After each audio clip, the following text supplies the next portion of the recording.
So here we have the Ford C Max on a 12 plate. So I'm going to start off by showing you around the outside of the car, and then we'll hop in and run through some controls on the inside of it from there.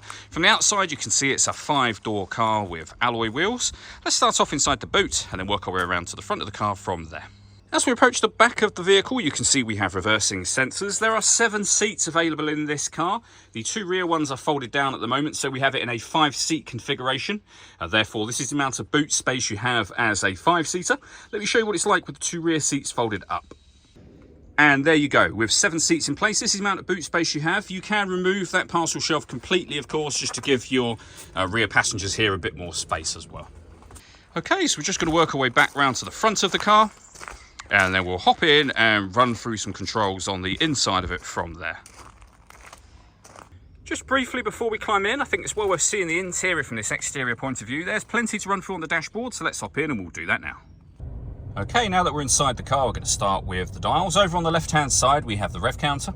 We have the speedometer on the right-hand side. In the center at the bottom, the fuel gauge and coolant temperature gauges. And above that, the main trip computer for the car, which includes the total miles. They are 83,543.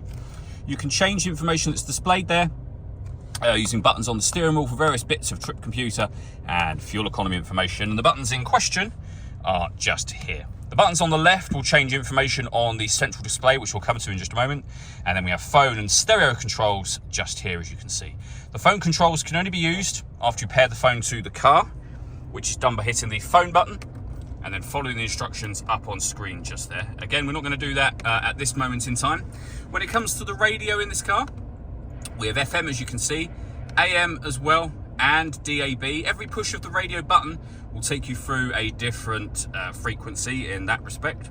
We have a CD player, which you can see just here.